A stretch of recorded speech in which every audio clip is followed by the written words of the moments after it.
नमस्कार। बोल के लब आजाद है तेरे, मैं अभिसार शर्मा। आज बोल में दो विषय आपके सामने होंगे। मुद्दा नंबर 1, कांग्रेस ने सरकारी पत्रकार अर्नब गोस्वामी पर जोरदार हमला बोला है। आज बाकायदा एक प्रेस कॉन्फ्रेंस बुलाया गया जिसमें पूर्व गृह मंत्री सुशील शिंदे थे, पूर्व रक्षा मंत्री ए के एंटनी थे। इसके अलावा संसद के अंदर, राज्यसभा के अंदर कांग्रेस के नेता गुलाम नबी आजाद और पूर्व कानून मंत्री सलमान खुर्शीद, जिससे आप अंदाजा लगा सकते हैं कि किस तैयारी के साथ कांग्रेस इस मुद्दे पर उतर रही है। और दूसरा मुद्दा जो हम पूरी ईमानदारी के साथ न्यूज क्लिक में उठाते रहे हैं, सरकार और किसान के बीच बातचीत। किसान ने स्पष्ट कह दिया दोस्तों कि अब तक आप धर्म के आधार पर हमें बांटते आए हैं, मगर हम समझ चुके हैं और अब हम और नहीं बटेंगे, सरकार के सामने और नहीं झुकेंगे। और दूसरी तरफ सरकार क्या कर रही है दोस्तों? किसानों के खिलाफ एनआईए जो है वो जांच कर रही है, नेशनल इन्वेस्टिगेटिव एजेंसी। और किसान भूल जाइए, पत्रकारों तक को नहीं बख्श रही है एनआईए। तो ऐसे में सवाल उठना लाजमी है कि आखिर ये सरकार करना क्या चाहती है। तो इससे पहले कि हम कांग्रेस वाला मुद्दा उठाएं, आइए आपको बताते हैं कि आज दरअसल बातचीत में हुआ क्या। जब सत्ता की ताकत के सामने सवाल कमजोर पड़ जाए तो आवाज बुलंद करनी पड़ती है।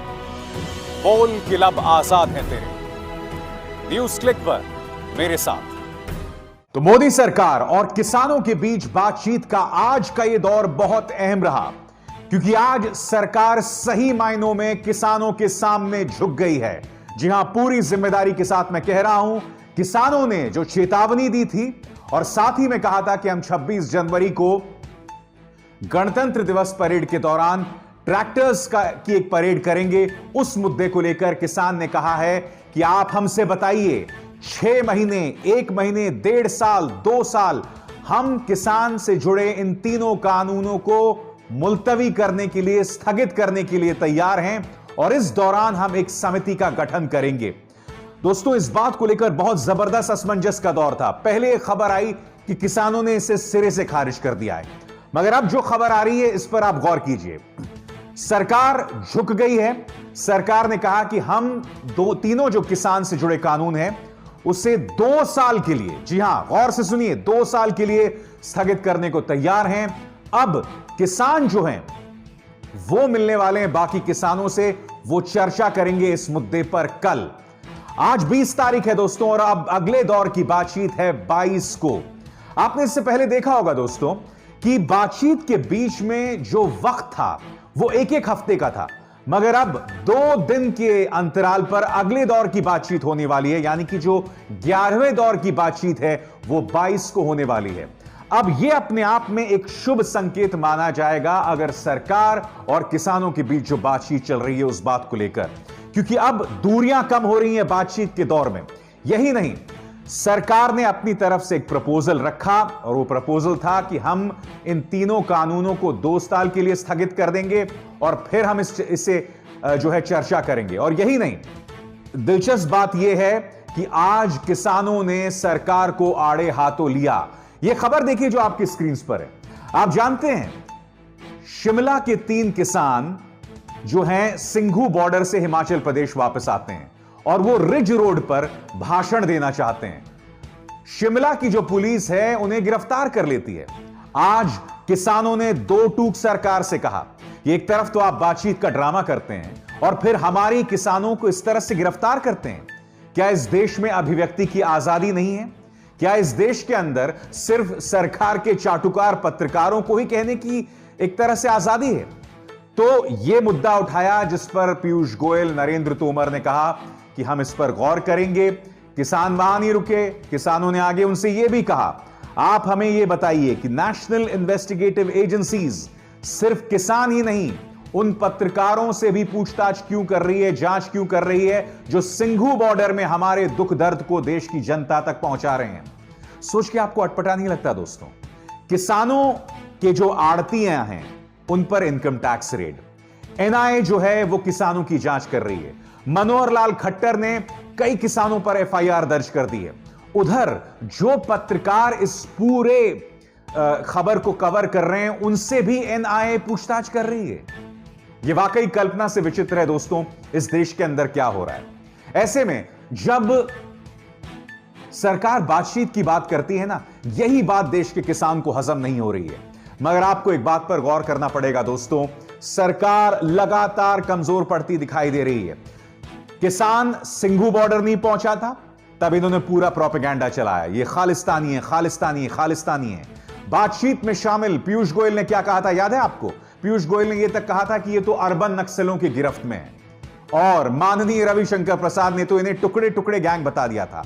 बाद में राजनाथ सिंह सामने आते हैं, कहते हैं मैं ऐसी बातों से इत्तेफाक नहीं रहता हूं, किसानों की राष्ट्रवाद पर, सिखों के राष्ट्रवाद पर हम शक नहीं कर सकते। मगर हमें यह भी देखना होगा कि कहीं ना कहीं सरकार किसान के सब्र का इम्तिहान ले रही थी, क्योंकि किसान जो है वो लगातार सर्दी में ठिठुर रहा था। करीब 80 किसान अब तक मारे जा चुके हैं। उधर अदालत में वो एफिडेविट देता है, वो भी आईबी की गप के आधार पर, कि इस आंदोलन के अंदर खालिस्तानियों का प्रवेश हो चुका है। यही नहीं, समानांतर तौर पर दिल्ली पुलिस, हरियाणा पुलिस की भी किसानों से बातचीत हो रही थी। क्यों? क्योंकि किसान ने कह दिया है कि 26 जनवरी को हम परेड का आयोजन करेंगे, किसान अपने ट्रैक्टर निकालेंगे दिल्ली में। इस बात को लेकर जो है बात अधर में लटकी हुई है, और कल यानी कि बृहस्पतिवार को दोनों के बीच में फिर से बातचीत होने वाली है। मैं ये समझ नहीं पा रहा हूं कि आप किसान को इस तरह से क्यों रोक रहे हैं। यह अपने आप में काफी मायने रखता है। देखिए, अब ये दोहरी बातें नहीं हो सकती किसानों के साथ। एक तरफ तो आप बातचीत करते हैं और दूसरी तरफ आप उस पर अंकुश लगाते हैं, आप आड़तियों पर इनकम टैक्स रेट्स मारते हैं। एनआईए जो है वो पत्रकारों से सवाल जवाब करती है। पत्रकार है भाई, आतंकवादी नहीं है। तो एक बात तय है दोस्तों, किसानों की सोच के सामने सरकार की जो तेवर हैं वो कहीं ना कहीं फीके पड़ते नजर आ रहे हैं, नाकाम पड़ते नजर आ रहे हैं। और मैं आपसे क्यों बोल रहा हूं, आप जानते हैं, आज बातचीत के दौरान किसान ने सरकार से कहा, और क्या कहा, कि ये जो तीनों किसान बिल हैं पूरी तरह से असंवैधानिक हैं। तो पीयूष गोयल ने उनसे सवाल किया कि भाई आपको क्यों लगता है यह असंवैधानिक है? उन्होंने कहा, पीयूष जी, आपने संसद के अंदर कहा था कि कृषि जो है वो स्टेट सब्जेक्ट है, यानी कि राज्य का विषय है। ऐसे में केंद्र सरकार इस मुद्दे पर क्यों दखल दे रही है? किसान जो 40 संगठन सरकार से बात कर रहे हैं ना, वो पूरी तैयारी के साथ कर रहे हैं। आपको अंदाजा लगाना होगा दोस्तों, जब से यह आंदोलन शुरू हुआ है तब से उसे किस तरह की चुनौतियों का सामना करना पड़ रहा है। वो खाना तक खाता है, उसको लेकर भी उसे बदनाम किया जाता है। विदेश में बसे आतंकवादी संगठन जानबूझकर उसके आंदोलन में घुसने का प्रयास कर रहे हैं, और उसको लेकर भी उससे जवाब मांगे जाते हैं, उसकी जवाबदेही तय की जाती है। मगर इस सरकार की कोई जवाबदेही नहीं है। दोस्तों, यह तो रही किसान की बातचीत। जी हां, मोदी सरकार और किसान की बातचीत। अब अगले दौर की बातचीत 22 को होने वाली है, और यकीनन बातचीत का यह दौर खासा अहम रहा, क्योंकि सरकार की तरफ से एक पेशकश हुई है जिसे किसानों ने खारिज नहीं किया है। अब उस पर वो कल चर्चा करेंगे। कल का दिन बहुत अहम है। पुलिस के साथ उनकी बातचीत है 26 जनवरी की परेड को लेकर। यही नहीं, अब किसान बताएंगे, अगर किसान मान जाते हैं तो यह आंदोलन यहीं खत्म हो जाएगा, कम से कम 2 साल के लिए। उसके बाद आगे देखना होगा क्या होगा। अगर नहीं मानते हैं तो यह आंदोलन चलता रहेगा। मगर अगले दौर की बातचीत जो है सिर्फ 2 दिन बाद है, 22 को है। दोस्तों, अब मैं आपको सुनाना चाहूंगा कि कांग्रेस किस तरह से अर्नब गोस्वामी को घेर रही है। यह रिकॉर्डिंग मैंने कुछ देर पहले दिन में की थी, मगर यह रिकॉर्डिंग सुनाने से पहले मैं आपसे कुछ और कहना चाहूंगा दोस्तों। क्या आप जानते हैं कि जब अर्नब गोस्वामी को गिरफ्तार किया गया था तो मेरे सूत्र बता रहे हैं कि अर्नब गोस्वामी ने अपने फोन को बर्बाद कर दिया था, डिस्ट्रॉय कर दिया था। पहला सवाल, आखिर ऐसा अर्नब गोस्वामी ने क्यों किया? और अगर ऐसा अर्नब गोस्वामी ने कहा, जैसा कि मेरे सोर्सेस कह रहे हैं, तो इसका मतलब अर्नब गोस्वामी ने सबूतों को बर्बाद किया है। He has destroyed evidence. मेरा सवाल यहां पर कांग्रेस से कि आखिर वो इस मुद्दे को क्यों नहीं उठाते? अगर कांग्रेस अर्नब गोस्वामी को घेर रही है तो यह एक ऐसा मुद्दा है जिसमें अर्नब गोस्वामी बहुत कमजोर पड़ता दिखाई दे रहा है। जी हां, क्योंकि अगर आपने सबूतों को बर्बाद किया है तो यह अपने आप में बहुत बड़ा गुनाह है। और यही नहीं, कल्पना कीजिए दोस्तों, पार्थो दास गुप्ता की बातचीत में इतना कुछ सामने आ गया। अब सरकार में वो कौन कौन सी एजेंसीज हैं जो अर्नब गोस्वामी के साथ संपर्क में थी। अर्नब गोस्वामी के फोन से वो तमाम जो है जानकारी हमें मिल सकती थी। आखिर अर्नब गोस्वामी ने ये फोन अपना क्यों बर्बाद किया। बहरहाल कांग्रेस उन पर कैसे हमला कर रही है, अब हम वहां का रुख करते हैं, आपको यह बताते हुए कि सरकार और किसानों के बीच बातचीत में थोड़ी सी प्रगति हुई है। किसान जो है वापस गए हैं सरकार के प्रस्तावों पर विचार करने। अब हम रुक करते हैं अपनी अगली पेशकश का। अब बात करते हैं कांग्रेस ने जिस तरह से जोरदार हमला बोला है सरकारी पत्रकार अर्नब गोस्वामी पर, क्योंकि आप लोगों में से कई लोग जानते होंगे कि मुंबई पुलिस ने अदालत में एक सप्लीमेंट्री चार्जशीट दाखिल की है जिसमें उसने कुछ व्हाट्सएप चैट्स का हवाला दिया है। अब इन व्हाट्सएप चैट्स के अंदर अर्नब गोस्वामी ने कई ऐसी चीजें कही हैं जो वो लगातार बार्क के पूर्व सीईओ पार्थो दास गुप्ता के साथ चर्चा कर रहे हैं, जिसके अंदर उन्हें वो ये भी बता रहे हैं कि पुलवामा में जो हमारे 40 जवान शहीद हुए उसे मुझे कितना फायदा हुआ, यानी कि अर्नब गोस्वामी को कितना फायदा हुआ।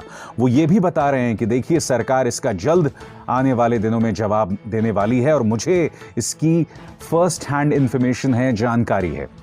आज कांग्रेस ने जोरदार हमला बोला। मैंने आपको बताया कि आज कांग्रेस ने अपने पूर्व रक्षा मंत्री, पूर्व गृह मंत्री, पूर्व कानून मंत्री और राज्यसभा में सांसद गुलाम नबी आजाद को उतारा और उन्होंने एक तरह से मन बना लिया है कि अर्नब गोस्वामी को निशाना बनाएंगे।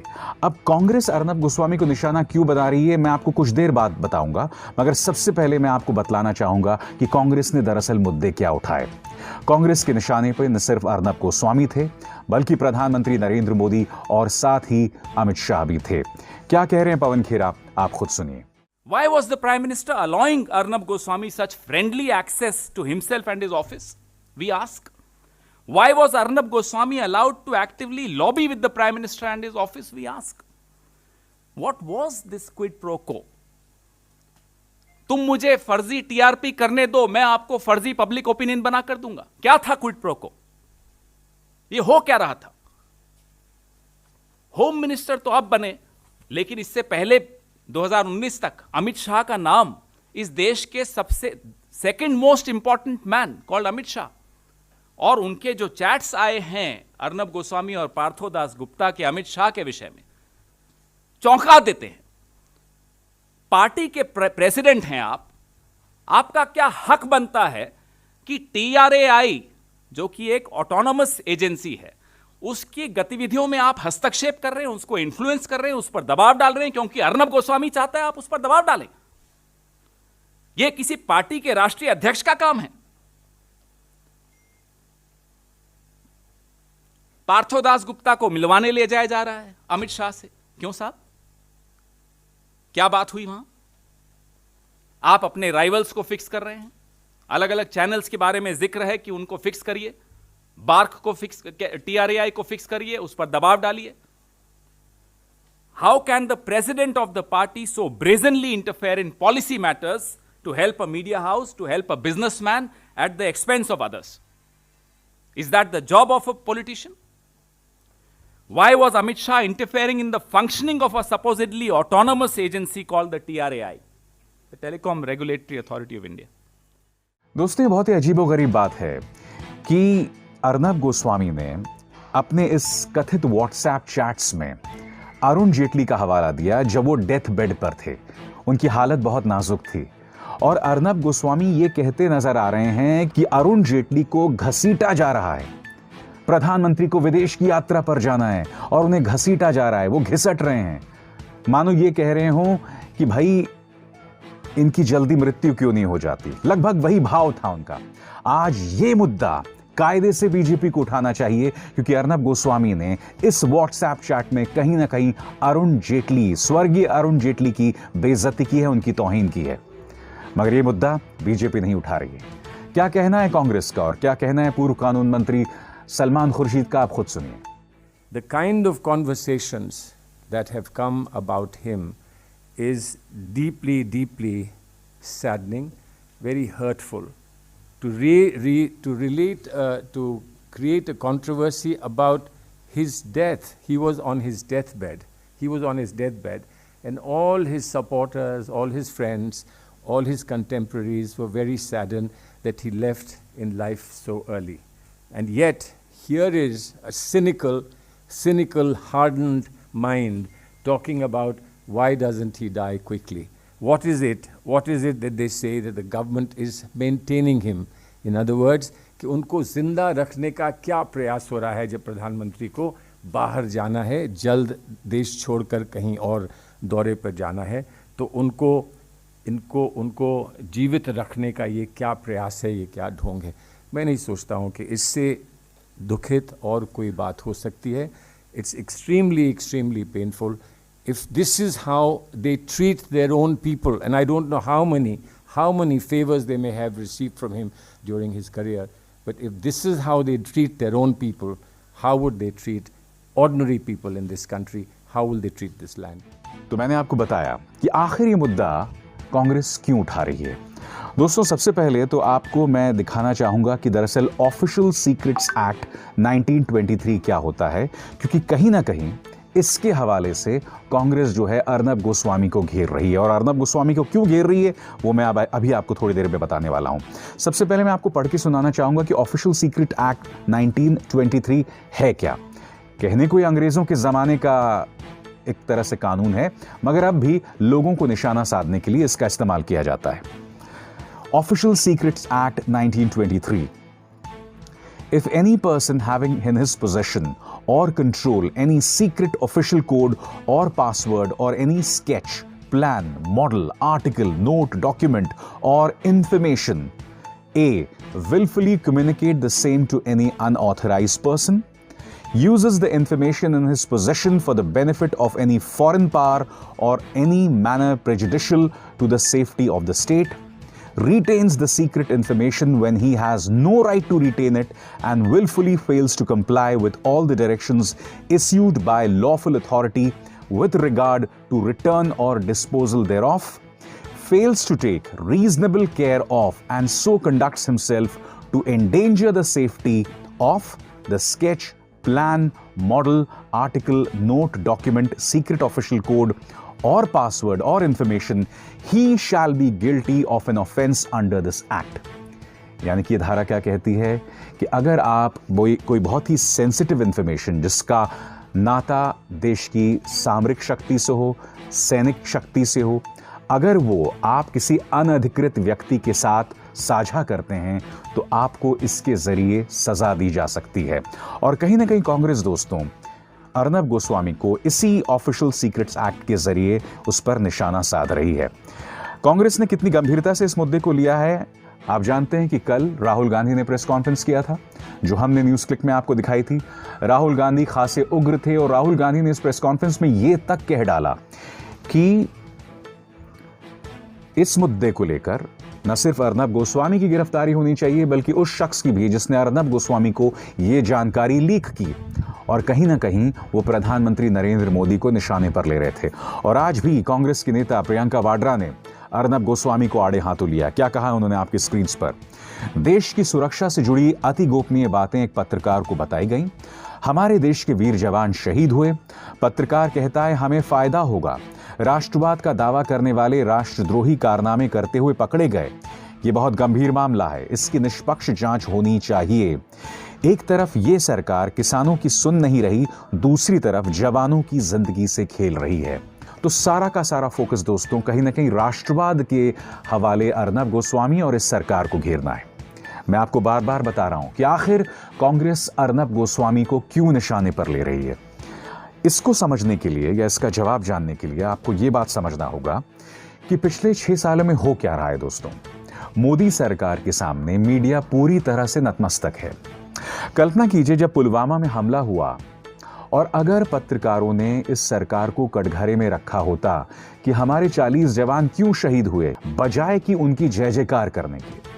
क्योंकि हो क्या रहा था, पुलवामा एपिसोड से पहले मोदी सरकार की हालत बहुत कमजोर थी, मगर जैसे ही हमारे 40 जवान शहीद होते हैं और उसके बाद एक बालाकोट स्ट्राइक होता है, तब अचानक प्रधानमंत्री का महिमा मंडन शुरू हो जाता है.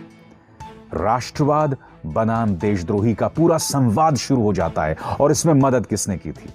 इसमें मदद की थी किसी और ने नहीं बल्कि अर्नब गोस्वामी सरीखे पत्रकारों ने। उस व्हाट्सएप चैट में भी अर्नब गोस्वामी ये बार बार कहता है कि मोदी को इसका फायदा होगा, मोदी को इसका फायदा होगा। अरे भाई, हमारे 40 जवान शहीद हुए हैं, इसमें नफा नुकसान की क्या बात हो सकती है? और इसी तरह का संवाद हर न्यूज चैनल में दिखा। और उस दौरान मुझे याद है जो भी व्यक्ति ये सवाल उठाता था कि हमारे 40 जवान तो शहीद हुए मगर इसका जिम्मेदार कौन है, आखिर ये 40 जवान शहीद ही क्यों हुए, तो उनको भी मीडिया जो है निशाना साधता था। ये जो है उस वक्त दिक्कत काफी पेश आ रही थी दोस्तों। और ये बात कहीं ना कहीं कांग्रेस समझती है। अर्नब गोस्वामी के जरिए वो कहीं ना कहीं निशाना साधना चाहती है उस तमाम मीडिया पर जो कि मोदी का महिमा मंडन करने में लगा हुआ है, जो कि सरकार से सवाल नहीं पूछता। अब दूसरा पहलू क्या है? आपको याद होगा महाराष्ट्र के पालघर में जब साधुओं की हत्या हुई थी, उस दौरान क्या हुआ था दोस्तों? अर्नब गोस्वामी ने अपने चैनल में एक झूठ का प्रचार प्रसार किया। उसने क्या कहा था? उसने कहा था कि देखिए, पालघर में हमारे साधु मारे गए, अब ये सोनिया गांधी जो है वो फोन करेगी इटली में और ये कहेगी कि देखो मैंने मरवा दिया साधुओं को। इतना बड़ा झूठ, और ऊपर से ये अपने आप में बहुत ही डेफेमेटरी था। आप किसी की तौहीन कर रहे हैं। यानी कि अर्नब गोस्वामी ने कहीं ना कहीं भारतीय जनता पार्टी की सुपारी ले रखी थी, न सिर्फ कांग्रेस को टारगेट करने की बल्कि सोनिया गांधी और राहुल गांधी पर निजी हमले करने की। यहां तक कि इस पूरे मामले में जो प्रतिक्रिया रिपब्लिक ने दी है या अर्नब गोस्वामी ने दी है, उसमें न सिर्फ वो कांग्रेस पर निशाना साध रहा है बल्कि पाकिस्तान को भी उसके घेरे में ले रहा है।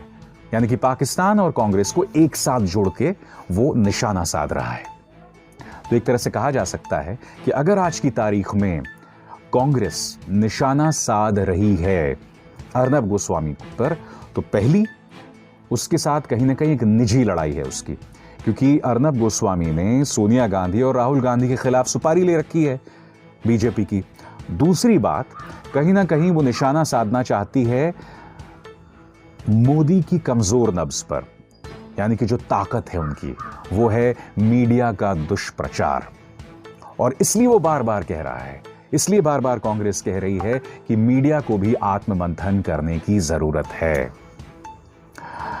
इस बात में दो राय नहीं है दोस्तों कि बात बहुत दूर जाने वाली है, क्योंकि इस पूरे व्हाट्सएप चैट में अर्नब गोस्वामी इस बात को लेकर एक्सपोज हुआ है जिन बातों को लेकर वो लोगों को निशाना साधता रहता था। मसलन देशभक्ति, दूसरा सरकारों से निकटता।